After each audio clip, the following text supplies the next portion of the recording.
नमस्कार दोस्तों, परमा एजुकेशन की यूट्यूब चैनल पे आप सभी दोस्तों का स्वागत करते हैं। तो आज की क्लास जो होने वाली है यहाँ पे सबसे महत्वपूर्ण टॉप प्रश्नों और यहाँ पे टॉपिक्स के साथ होने वाली हैं। तो आज का जो हमारा क्लास होगा एनसीएफ 2005 और नेप 2020 पे होने वाले हैं। तो यहाँ पे जितने भी टॉपिक्स हैं उनको शामिल कर लिया गया है क्योंकि एग्जाम बहुत ही नज़दीक आप लोगों का है। इसके मद्देनज़र जितने भी टॉपिक्स हैं उनको शामिल कर लिया गया है क्योंकि एक भी प्रश्न आप लोगों के यहाँ से छूटने ना पाए, क्योंकि यहाँ पे एनसीएफ 2005 से जितने भी टॉपिक्स हैं, जितने भी प्रश्न हैं, उन सबको साथ साथ यहाँ पे टैग वर्ड का भी प्रयोग किया गया है। याद रखिएगा, टैग वर्ड का भी प्रयोग किया गया है जिसके माध्यम से आप क्या कर सकते हैं कि सभी प्रश्नों को आसानी से सॉल्व कर सकते हैं। याद रखिएगा, आज के जो क्लास चलने वाले हैं 1 से 5 के साथ साथ 6 से 8 तक के भी प्रश्न इसमें शामिल होंगे।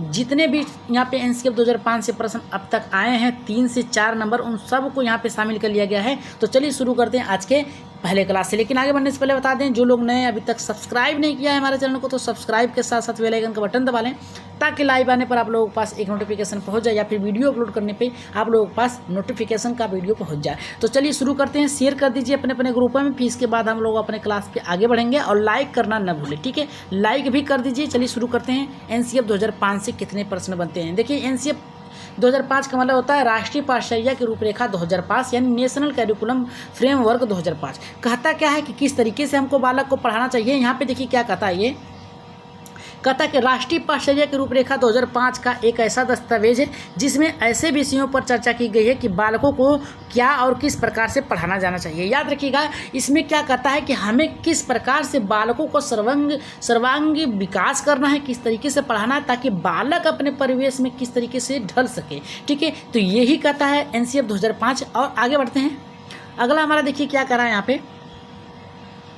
देखिए, अगला हमारा टॉपिक्स ये करा है राष्ट्रीय पाठ्यचर्या रूपरेखा 2005 के मार्गदर्शी सिद्धांत कौन कौन से हैं। याद रखिएगा, यहीं से आप लोगों के प्रश्न बनते हैं, इनके सिद्धांत कौन कौन से। तो पहला करा है ज्ञान को स्कूल के बाहरी जीवन से जोड़कर पढ़ाना चाहिए। याद रखिएगा, जब भी बालक विद्यालय में आता है तो हमें एक बात याद रखना चाहिए कि हमें उसके परिवेश में, उसके जीवन काल में क्या चल रहा है उससे संबंधित हमको क्या करना चाहिए, उसको नॉलेज देना चाहिए। याद रखिएगा, अगर बालक विद्यालय में आता है, अगर आपको किसी टॉपिक से पढ़ाना, मान लीजिए उसे पर्यावरण के बारे में ही पढ़ाना है, तो हम पहले उसे पूछेंगे कि रास्ते में आते समय आपको क्या दिखाई दिया। तो बालक बताएगा कि पेड़, पक्षियाँ, जानवर, हर चीज़ दिखाई दी है। अगर हमको पेड़ के बारे में बताना है तो हम क्या कहेंगे कि रास्ते में आते समय आप लोगों को कितने प्रकार के पेड़ दिखाई दिए, कौन कौन से। कोई कहेगा आम, कोई कहेगा अमरूद, कोई कहेगा जामुन। तो इस तरीके से क्या कहेंगे, हम उस पर चर्चा करेंगे। फिर इसके बाद कहेंगे पेड़ का आपने पेड़ों को देखा है, तो कहेंगे कि हाँ देखा है। फिर इसके बाद हम क्या करेंगे, पहले उस पेड़ के पूरे ढांचे को बताएंगे, फिर इसके बाद उसकी रूपरेखा को बताएंगे, फिर इसके बाद क्या करेंगे, उसके तने के,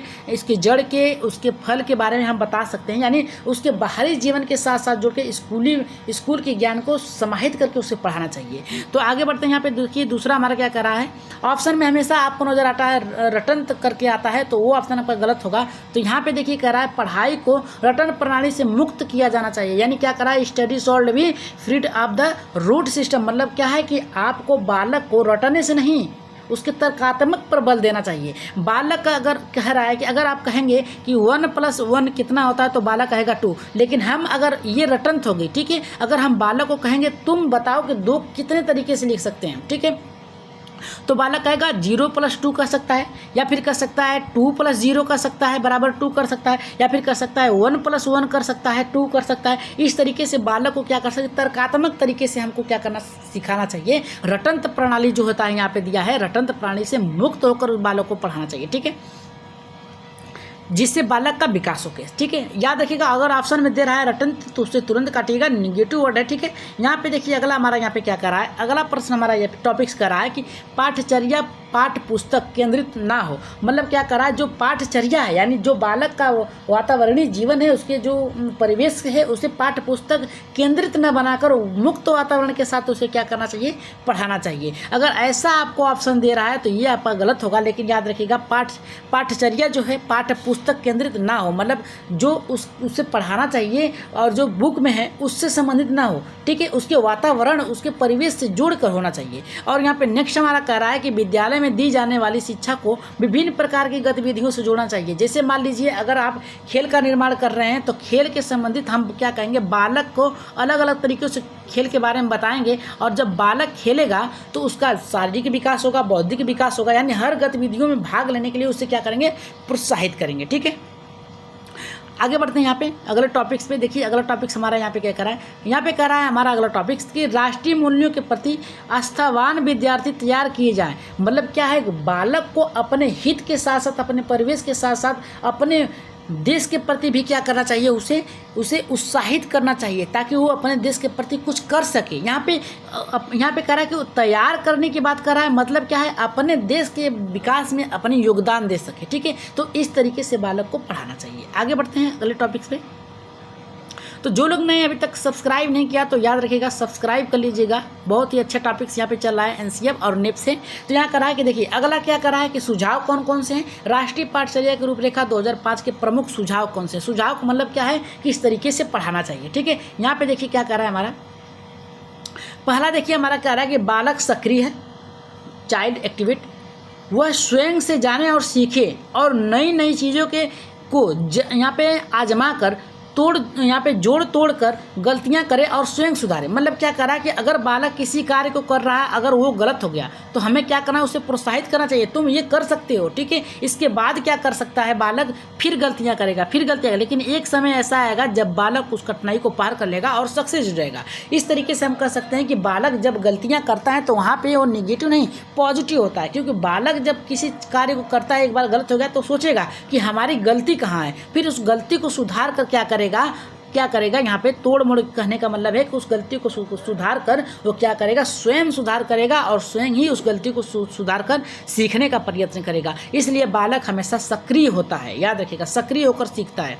आगे बढ़ते हैं यहाँ पे, सीखना सक्रिय और सामाजिक गतिविधि है। क्या रहा है कि लर्निंग एक्टिविटी। ठीक है, यहाँ पे सोशल एक्टिविटी, मतलब क्या कर रहा है यहाँ पे देखिए, सीखना सक्रिय है, सामाजिक गतिविधि है, यानी लर्निंग एक्टिवेट और सोशल यहाँ पे कह रहा है एक्टिविटी। मतलब कह रहा है कि सीखना जो है सक्रिय है, मतलब बालक कहीं भी सीख सकता है। सीखने के लिए एक वातावरण की ज़रूरत है, बस कैसा वातावरण, बालक अच्छे वातावरण में है या फिर सही वातावरण में नहीं है, समाज उसकी कैसा, उसके आसपास का वातावरण, के समाज के लोग कैसे हैं उस पर एक्टिवेट करता है। ठीक है, कि अगर बालक मान लीजिए उसके समाज में हमेशा गलत चीज़ें होती हैं तो बालक उस गलतियों को देखकर सीखेगा और आगे चलकर वो भी गलतियाँ करेगा। अगर उसके समाज में अगर कोई बालक अच्छा कर रहा है, किसी का उदाहरण दिया जाए, अगर उससे सीख ले रहा है बालक तो क्या करेगा, वो आगे अच्छा कार्य करेगा। तो यहाँ पे कहने का मतलब है सक्रिय सीखना, बालक हमेशा सक्रिय होकर ही सीखता है, तो उसी सक्रिय समाज में गतिविधि के आधार पर बालक सीखता है।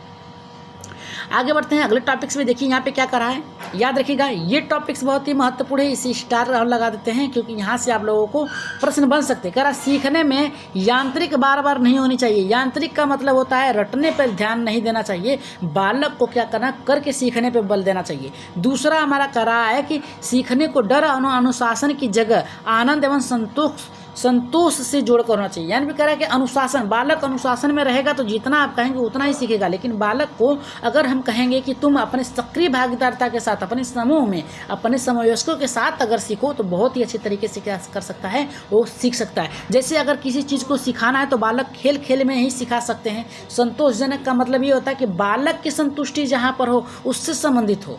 और यहाँ पे तीसरा देखिए हमारा कह रहा है बालक को स्कूल, घर, समुदाय आदि सब जगह महत्वपूर्ण मन, यहाँ पे मन लगाकर पढ़ाया जाए, उसकी भाषा संस्कृत को भी सम्मान दिया जाए। बालक यह कह रहा है कि अगर कोई बालक, याद रखिएगा यहाँ पे देखिए कहने का मतलब क्या है, कह रहा है बालक को स्कूल, घर, समुदाय आदि की जगहों पर महत्वपूर्ण मान लिया जाए और उसकी भाषा को, संस्कृत को सम्मान दिया जाए। मान लीजिए कोई बालक है, वो क्या है, बांग्ला बोल रहा है, क्या बोल रहा है, बांग्ला भाषा बोल रहा है और वो हिंदी भाषी स्कूल में आ गया तो उसके भाषा को सम्मान देना चाहिए और उसके भाषा को माध्यम बनाकर, यानी बांग्ला भाषा को माध्यम बनाकर सभी बालकों को क्या करना चाहिए, सिखाना चाहिए। इसलिए हम कह सकते हैं कि सभी के भाषाओं का हमें क्या करना चाहिए, सम्मान करना चाहिए। ऐसे प्रश्न अगर बने आप लोगों को तो क्या करिएगा, तुरंत सही करिएगा। ठीक है, आगे बढ़ते हैं यहाँ पे, और सब्सक्राइब जरूर करिएगा परमा एजुकेशन चैनल को। ठीक है, आगे बढ़ते हैं। अगला देखिए हमारा क्या करा है, प्राथमिक स्तर पर यानी प्राइमरी लेवल पे करा है कि पाठचर्या की सभी गतिविधियों में भाषा, गणित महत्वपूर्ण स्थान माना गया है। याद रखिएगा, भाषा का मतलब होता है बालक के वातावरण में जितनी भी भाषाएं बोली जाती है, चाहे जो भाषा हो, उसको पहले प्राथमिकता दी जाए। गणित का मतलब होता है वो अपने व्यवहारिक जीवन में उस गतिविधियों, यानी गणित के माध्यम से गतिविधियों को शामिल कर सकता है। ठीक है, और यहाँ पे देखिए दूसरा करा कि बहुभाषिकता का मतलब होता है एक कक्षा में एक विद्यालय है, ठीक है, उस विद्यालय में अनेक प्रकार के बालक आते हैं और उनकी उनकी एक भाषा होती है, ठीक है, याद रखिएगा, उनकी उनकी एक भाषा होती है। तो यहाँ पे कह रहा है कि बहुभाषिकता कक्षा, यहाँ पे कह रहा है कि शिक्षण 3 भाषाओं के सूत्रों पे आधारित होती है, हिंदी, इंग्लिश और अपनी भाषा, मातृभाषा, ठीक है। तो यहाँ पे अगला कह रहा है हमारा, देखिए कह रहा है कि भाषा, यहाँ पे कह रहा है इनमें भाषा के 4 कौशल की बात किया है। तो 4 कौशल याद रखिएगा, यहाँ पे शुभोपली होता है, याद रखिएगा शुभोपली, इसे लिख लीजिएगा। अगर आपको नहीं पता है मेथड तो एक सूत्र है शुभोपली,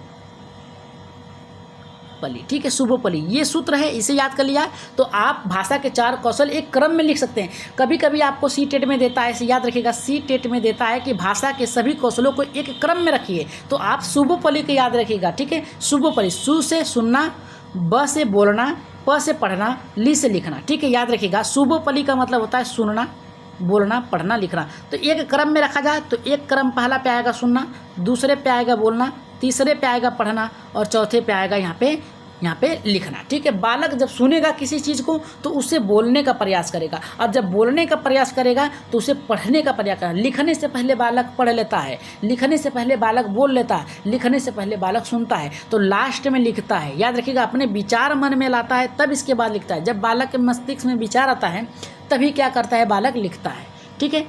आगे बढ़ते हैं नेक्स्ट टॉपिक पे। देखिए नेक्स्ट टॉपिक हमारा कह रहा है कि किसी भी प्रकार की सूचना को ज्ञान के मानने से बचना चाहिए। याद रखिएगा, किसी भी सूचना जो है, मान लीजिए हम क्लास में गए और हम कह दिए कि इंडिया और पाकिस्तान का युद्ध हो गया, हम झूठ ही बोले, ये सूचना है। हमने जाकर विद्यालय में बताया कि आज जो है क्लास में छुट्टी हो गई, सभी बालकों की छुट्टी आज है, ठीक है। तो ये सूचना है, इसे मानने से बचना चाहिए। इसका मतलब ये कि जब तक फाइनल रिजल्ट ना जाए, जब तक प्रिंसिपल ना जाए, जब तक उस विद्यालय का कोई टीचर ना जाए, शिक्षक ना जाए, जब तक न कह दे कि आज छुट्टी है, तब तक नहीं मानना चाहिए। इसीलिए किसी भी सूचना पर अपना विचार तुरंत नहीं देना चाहिए, ठीक है।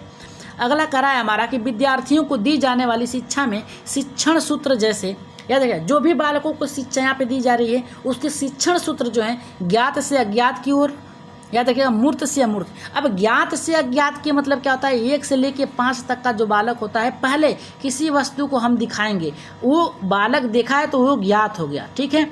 अब उसके जड़ों को बताएंगे, उसके पत्तियों के बताएंगे, उसके फल को बताएंगे, ये अज्ञात हो गए। यानी किसी बात को बालक जानता है और उसी के आधार पे हम उसे नई नई चीज़ों को बताते हैं, वो अज्ञात चीज़ हो गई। और अगला हमारा यहाँ पे देखिए कह रहा है कि मूर्त से अमूर्त की, कह रहा है कि मूर्त चीज़ें वो वस्तुएं होती हैं जो हमारे समस्त उपस्थित हो, अमूर्त वस्तुएं होती हैं, वस्तुएं नहीं, मूर्त चीज़ वो होती हैं जो हमारे समस्त हो, उस पर विचार किया जाए, और अमूर्त चीज़ वो होती हैं जो हमारे समस्त उपस्थित न हो, उस पर विचार किया। जैसे हमने कह दिया कि पेड़ पर फल फलते हैं, ठीक है, पेड़ पे फल आते हैं, तो बालक कहेगा हाँ हमने देखा है पेड़ पे जो फल है, यानी आम सेव जो भी है हम उसे देखे हैं, ठीक है। लेकिन हम कह दें कि हमारा मन आज ब्रह्मांड में गया, यानी ब्रह्मांड में, यानी सौर ऊर्जा का चक्कर लगा, तो यहाँ पे बालक अपने क्रियाओं यानी क्रियाकलाप यानी अपने अमूर्त चिंतन का प्रयोग करेगा कि हम भी चाह सकते हैं, तो ये अमूर्त हो गया। किसी चीज़ पर होना, उस पर विचार करना, ठीक है, वो अमूर्त हो गया।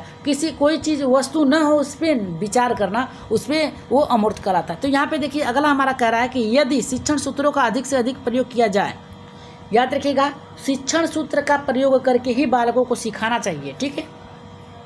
आगे बढ़ते हैं, अगला टॉपिक हमारा देखिए क्या कर रहा है कि यहाँ पे देखिए बहुत ही अच्छा प्रश्न है, यहाँ से प्रश्न बनते हैं।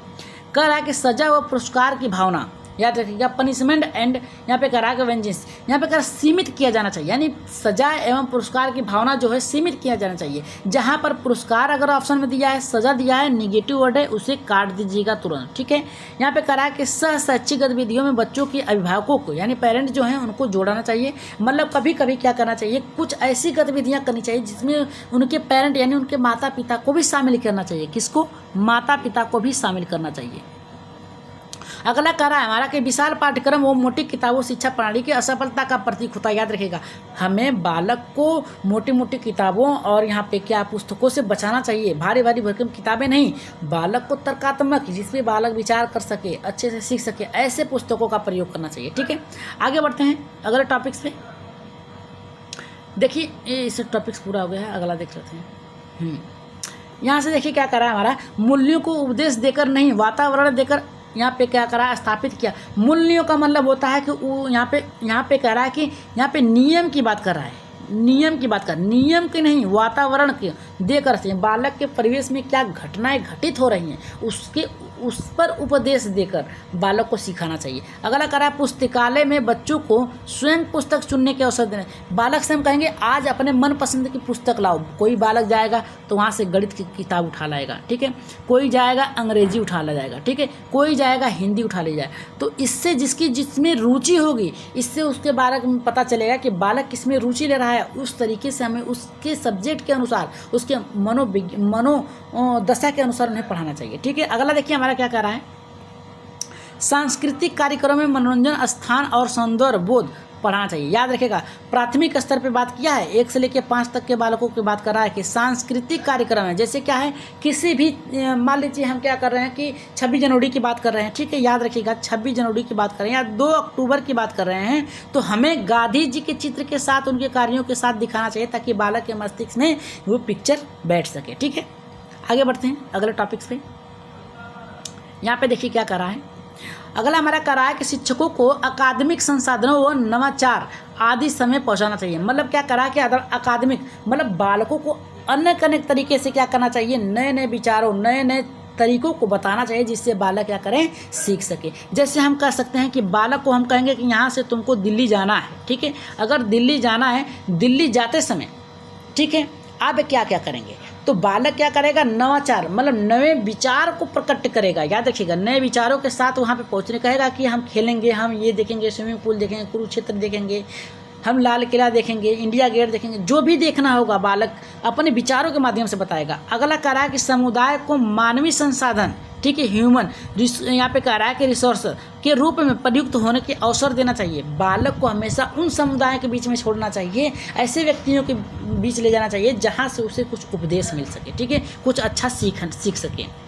यहाँ पे कह रहा है कि मानसिक स्तर पर योग्यता एलिजिबिलिटी के अनुसार पाठ्यक्रम का निर्धारण। वही हमने कहा कि बालक लाइब्रेरी में जाएगा, कोई हिंदी चुन रहा है, कोई गणित चुन रहा है, उसके आधार पर क्या करेंगे, हम बालकों को सिखाने का प्रयास करेंगे। आगे बढ़ रहे हैं, देखिए हम लास्ट में 3 प्रश्न रखे गए हैं इससे संबंधित। कह रहा है कि बालकों के चहुमुखी विकास पर आधारित पाठ्यक्रम, बालक जहां से हर तरीके से सीख सके, याद रखिएगा हर तरीके से बालक सीख सके, ऐसे पाठचर्या का क्या करना चाहिए, विकास करना चाहिए। अगला कह रहा है सभी विद्यार्थियों की समावेशी वातावरण तैयार करना चाहिए, ठीक है। यहाँ पे कह रहा है कि ऐसे वातावरण, ऐसे समावेशी वातावरण, समावेशी का मतलब तो समान रूप से सभी लोगों को क्या करना चाहिए, एक शिक्षा देना चाहिए, ठीक है। सभी विद्यार्थियों को एक रूप, एक नज़रिए से देखना चाहिए।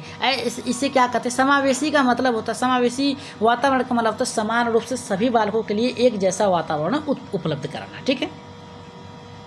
आगे बढ़ते हैं, यहाँ पे देखिए लास्ट क्रम है, कर रहा है यहाँ पे एनसीएफ 2005 के 5 विधियों पर जोर देता है। कौन कौन सा, करके सीखने पे, निरीक्षण विधि, परीक्षण विधि, सामूहिक और मिश्रित। अगर कर के यहाँ पे बात किया जाए तो बालकों को अधिक से अधिक करके सीखने पर बल देना चाहिए। जैसे हम कर सकते हैं कि आज बालक सभी लोग पेड़ लगाएंगे, तो बालक आज पेड़ लगाएंगे तो बालक क्या करेगा, उन पेड़ों को लगाएगा, उस पर देख रेख करेगा, ठीक है, उसके वो किस तरीके से बढ़ रहा है, कितने ऊपर, कितना जल्दी बढ़ रहा है, कितना जल्दी पत्तियां आ रही, इन सर पे क्या करेगा, बालक देखेगा तो करके सीखेगा। निरीक्षण विधि, देखिए पहले बालक करेगा, पेड़ लगाएगा, फिर इसके बाद निरीक्षण, उसको देखेगा तो ये निरीक्षण होगा।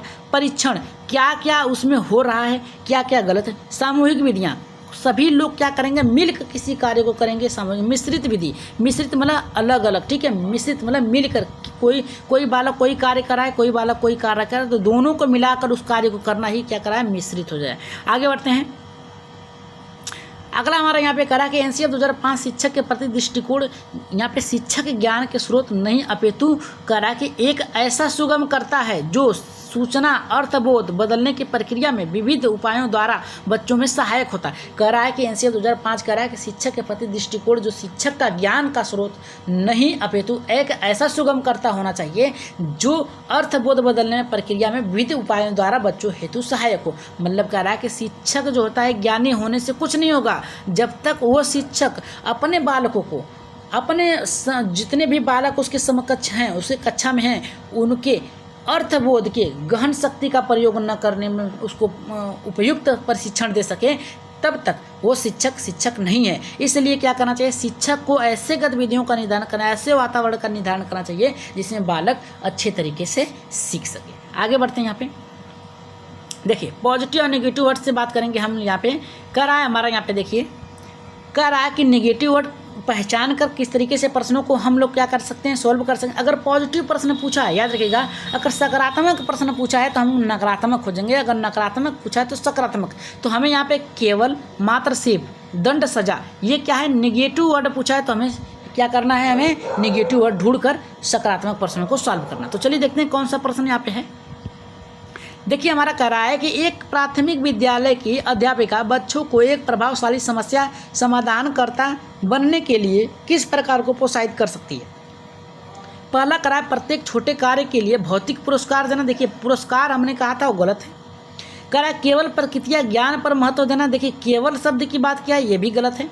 गलत उत्तरों को अस्वीकार करके दंडित कर, देखिए दंड भी देना ये भी गलत है। तो इस तरीके से अगर हमने केवल और पुरस्कार और गलत उत्तरों को यहाँ पे दंडित करना, ये सब अगर ढूंढ लिए तो हमारा उत्तर जिसके साथ जाएगा, बच्चों को सहजतापूर्व, यहाँ पे कह रहा है कि अनुभूत, अनुमान लगाने का मतलब होता है तर्क, प्रोत्साहित करने तथा आधारित विचार का मंथन करने। मंथन मतलब तर्कात्मक यहाँ पे प्रश्न की बात कर रहा है, ठीक है। तो ऐसे प्रश्नों को हम लोग क्या कर सकते हैं, इस तरीके से पॉजिटिव और नेगेटिव से ढूंढ सकते हैं, ठीक है। टैग वर्ड चल रहा है इसमें। अगला देखिए क्या कर रहा है हमारा, रटना। याद रखिएगा, रटना, याद करना, कंठस्थ करना, ऐसे ऑप्शन अगर हैं तो उसे हमें क्या करना चाहिए, काट देना चाहिए, ठीक है। आगे बढ़ते हैं, देखते हैं क्या कर रहा है दूसरा प्रश्न हमारा। कह रहा है कि अधिगम की अभिप्रेरणा को किस प्रकार कायम रखा जा सकता है। देखिए मोटिवेट टू लर्न कैन भी यहाँ पे स्टैंडर्ड बाई कर रहा है। तो यहाँ पे कर रहा है पहला नवीनता अभिमुखी लक्षणों पर जोर देकर, दूसरा बच्चों को बहुत आसान क्रियाकलाप देकर, तीसरा करा है यंत्रवत याद करने पे जोर, गलत है। बच्चों को दंड, तो यहाँ पे देखिए हमारा ऑप्शन क्या बन रहा है, पहला और दूसरे पे जा रहा है। तो कह रहा है अधिगम की, यहाँ पे देखिए अधिगम की प्रेरणा को किस प्रकार कायम रखा जा सकता है। और ऑप्शन में हमारा यहाँ पे जो हमारा टैग वर्ड था, क्या करा है, रटना, याद करना, कंठस्थ करना, इन सबको काटना है। तो यहाँ पे प्रवृत्ता अनमुखी लक्ष्यों पर जोर देकर, अगर जोर देकर बात कर रहा तो ये गलत है। राइट आंसर किसके साथ जाएगा, बच्चों, सॉरी। तो यहाँ पे जो राइट आंसर हमारा जाएगा, यहाँ पे किसके साथ जाएगा, दूसरे के साथ जाएगा। याद रखिएगा किसके साथ जाएगा हमारा, यहाँ पे दूसरे के साथ जाएगा। आगे बढ़ते हैं, यहाँ पे लास्ट प्रश्न हमारा है, कह रहा है कि व्याख्या, व्याख्यान और पॉजिटिव शब्द है अवसर। तो हमें अवसर हमें खोजना है, और अगर नेगेटिव पूछा है तो व्याख्या और व्याख्यान खोजना है, ठीक है। तो चलिए देखते हैं इसका उत्तर आप लोग कमेंट बॉक्स में देंगे। सॉरी यहाँ पे है ही नहीं ऑप्शन वो। तो ये सब थे आपके आज के प्रश्न। तो आज के प्रश्न आप लोगों को कैसे लगे, एक बार कमेंट बॉक्स में अपना सुझाव, मत और राय जरूर दीजिएगा कि आज की क्लास आप लोगों को कैसी लगी, ठीक है। तो आगे बढ़ने से पहले, यानी ख़त्म क्लास करने से पहले बता दें कि जो लोग नए अभी तक सब्सक्राइब नहीं किया तो सब्सक्राइब के साथ साथ बेल आइकन का बटन दबा लीजिएगा, ताकि जब भी लाइव आ जाएगा आप लोगों के पास एक नोटिफिकेशन पहुंच जाएगा। और साथ में क्या करिएगा, अपने अपने ग्रुपों में शेयर भी कर दीजिएगा, ठीक है। तो आज की क्लास यहीं पर समाप्त की जाती है। धन्यवाद।